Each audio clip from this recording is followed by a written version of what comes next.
What's up, guys? Welcome back. Here we are. The return to Overwatch League. Man, feels like it has been forever.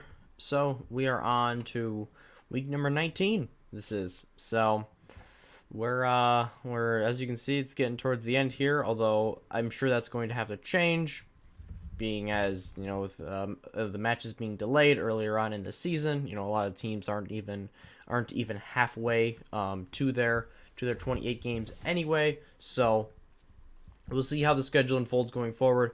But we do have the important part, which is this week. Video is going to come out a little bit earlier as I will be out of town this weekend. So I figured it'd be nice for you guys anyway to get a little bit of time to watch before, it's not right before the matches are going to start. So, man, like I said, Melee, it was a lot of fun. They're going to have another tournament in early July, so that should be great as well. Viewer count was way up. I thought we had a ton of competitive matches, even though there were literally zero upsets uh, um, in the NA section, which is crazy. And then of course in the Asian, or some people are calling it the Apex region, Seoul as number 7 made it all the way to the finals and had to get reverse swept by Shanghai. I would highly recommend going back and watching the main Melee matches if you have not, particularly like the semifinals and the finals in both regions, as they were extremely entertaining. If you didn't see, Shanghai Dragons, like I said, came back down 0-3 and defeated Seoul Dynasty 4-3, and then San Francisco Shock took down Florida Mayhem 4-2 on the NA side. So, how's this going to unfold now? We'll see. All the teams have had a couple weeks off. I know a lot of the Korean players took the opportunity to go back. Hopefully, they're able to come back. Obviously, coronavirus still a concern. But I don't envision there being like huge issues with teams due to their players not being able to return or just being in a place where they can play. Hero rotation, we got Sombra out as well as Echo for the DPS.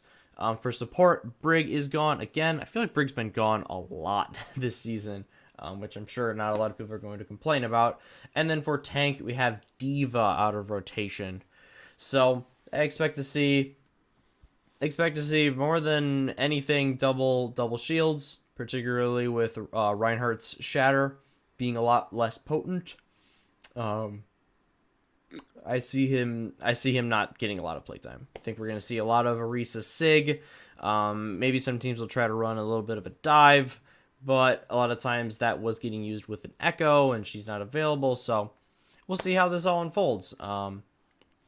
I don't think it'll impact the teams that are good too much, but we have a lot of interesting matches, so let's get into them.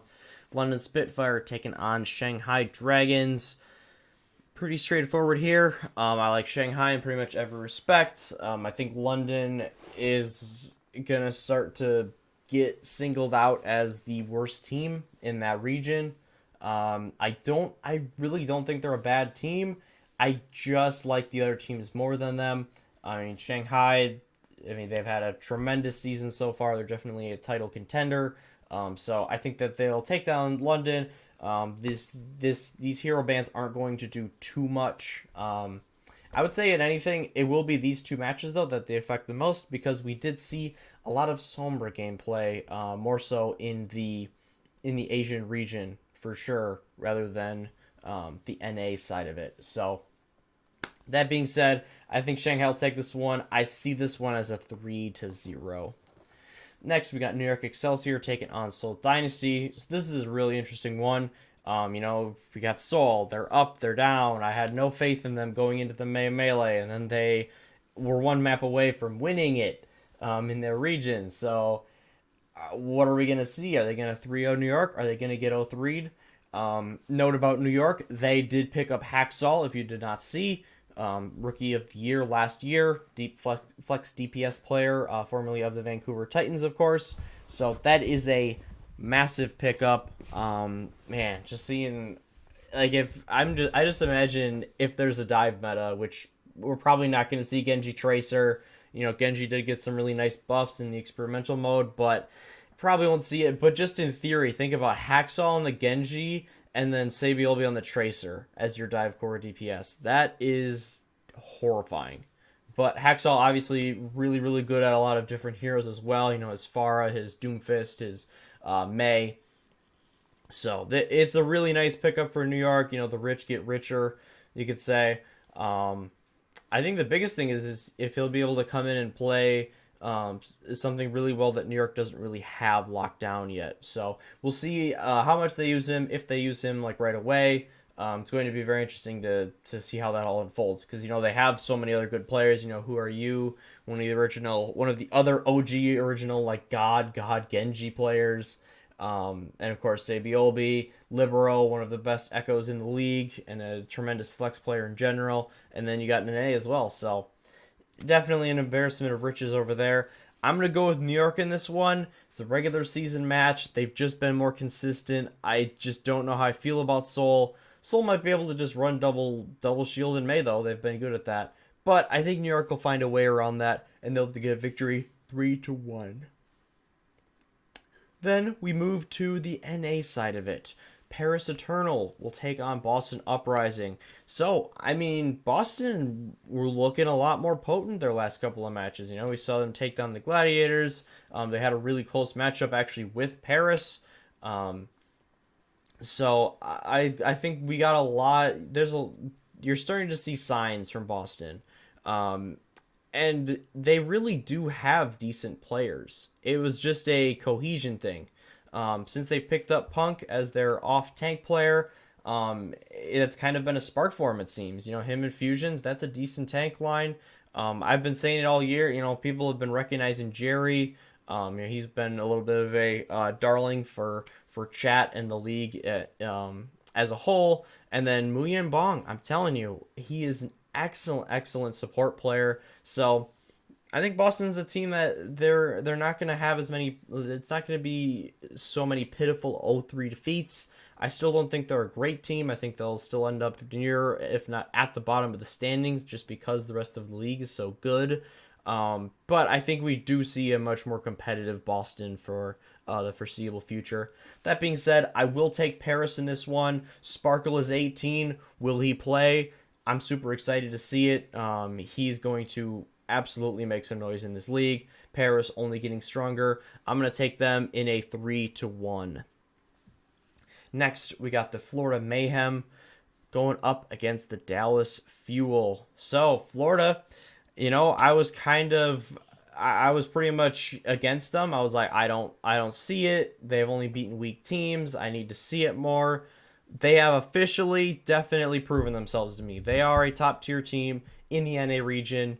They took down Philly. That is a very quality win. They took down Atlanta, who is the gatekeeper of the Overwatch League this year. They are the Fusion from last year. So yeah, and they put up a pretty nice fight against the Shock. They took a couple of maps. So if you're a Florida fan, even though you didn't win the Melee, you've got to be loving it. This is so much better than the first two seasons. So I am happy for Florida in that respect. Cool to see them get a little bit of a chance to shine. Dallas looked pretty solid as well. They took down a Houston team that I actually thought played really well before going down to San Francisco. But honestly, like in the early stages of that match, they played San Francisco really, really well. They just kind of let it get away towards the end. So I think we have a competitive match here. I am going to go with Florida, though. More momentum on their side. You can tell they're just super, super confident as a team. I would love to see Tracer battle between Yaki, who's been tremendous, and Effect, who's been one of the best Tracers as well. That would be awesome. Want to see that for sure. But in the end, I just like Florida a bit more as a team. They're playing better. They've got all these wins in a row. And while Dallas, I think, will take a map and put up a nice fight, in the end, Florida takes it 3-1. Then another really interesting one. Two middle of the pack, a little bit disappointing teams this season. Got Atlanta Reign and LA Gladiators. Reign sitting at 500. They were competitive early on against Florida, and then Florida just really pulled away. particularly on Junkertown. It turned into a rout. So like I said, Atlanta, they're the gatekeeper this season. If you can beat them, you're one of the upper tier teams for sure. But if you're like middle, lower of the pack, then you're gonna have a really tough time against them because they still have a really nice team. They've got the players for sure.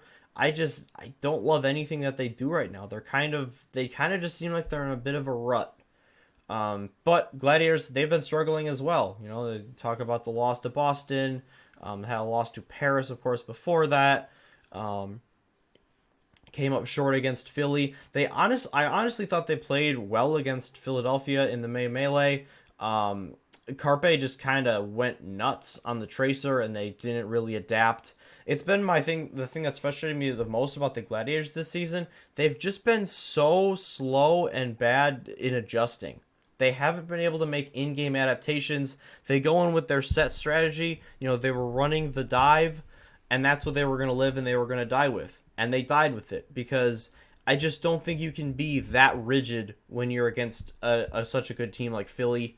I don't like and I know that this is like Depe, their coach's mantra, the whole, we're going to not worry about the other team as much. We're going to just be really good at what we do and focus on us. And I just don't think that works in the Overwatch League unless you get just so unbelievably good at what you run.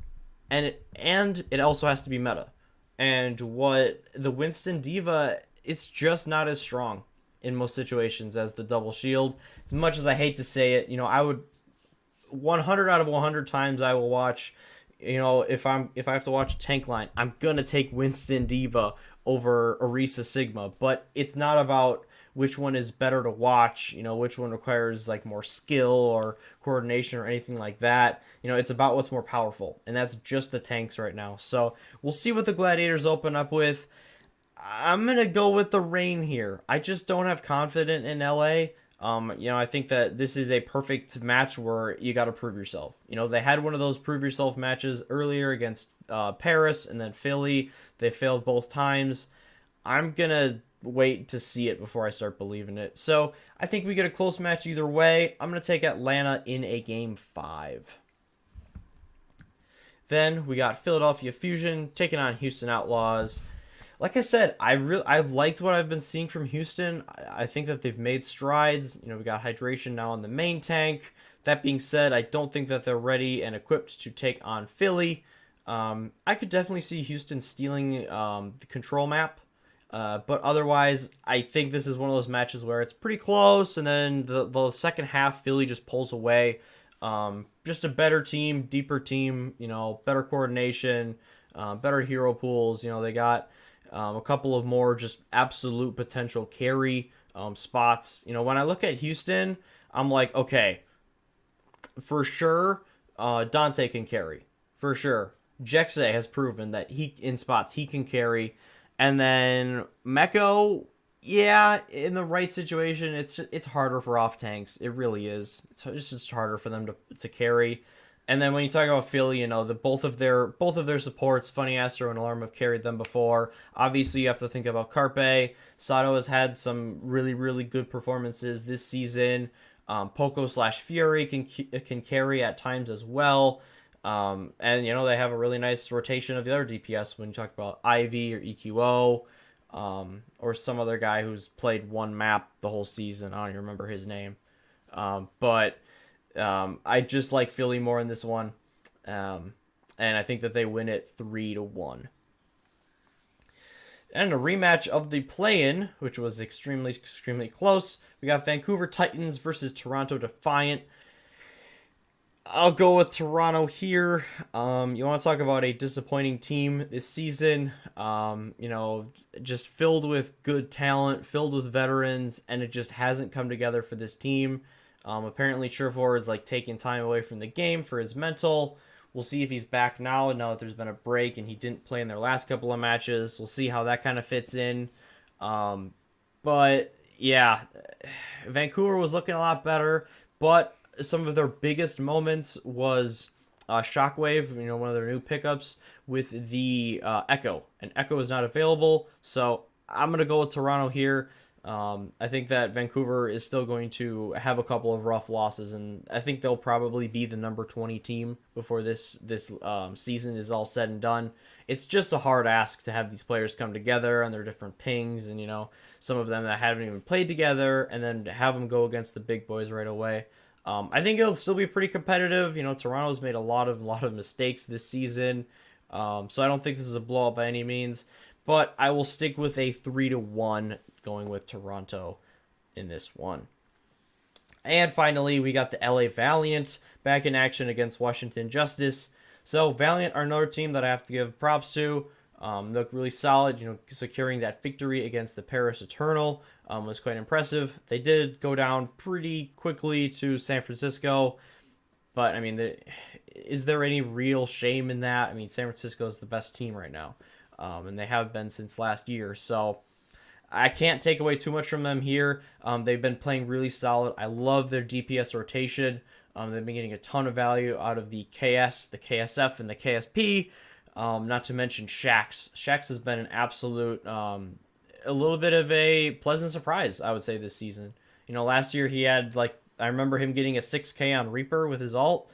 And then he had some good Sombra moments, but he's had some carry moments, particularly on Tracer this season. So that's been super nice to see. Valiant, they turned into a really nice, young, developing team. So I really like to see it. It's been cool. And Washington, still a bit of a mess. I mean, they have the talent now. I mean, you talk about Stitch. I mean, come on, they got the players. I'm still not big on Roar, but you got Janu now. We'll see. We'll see how this all plays out. I feel like Tuba hasn't really gotten much of a chance to shine on the DPS. I feel like he's had pretty disappointing first season, but if the hero pool hits right, I think that he can really pop off. So Washington, they might have some moments here and there, but until I see them have a good match and I start to see them get really clean fights off and start to when they start to actually look like a team, right now they're looking like individuals. I can't see them beating a team the caliber of the Valiant, who are, I would say, an upper tier team now in the NA region. So I'll take the Valiant. I'm going to say it's a 3-0. There might be a close map or two, but like I said, Valiant are kind of rolling right now, and I like their chances in this one. So those are predictions for this weekend. I hope you guys are excited to watch Overwatch League once again. I know I am. It feels like it's been just forever. So yeah, I'm gonna, like I said, I'm out of town. I might not get to watch too much of them, but when I get back in town, I will definitely be watching the VODs if I haven't. Getting that recap video out for you guys. Let me know what you thought about the video. Got any big disagreements or agreements? Any big upsets you think coming up this week? We've had a break, so maybe we could see some upsets early on. But otherwise, thank you guys very much for watching. I hope you have a wonderful, safe weekend, and I'll see you in the next one.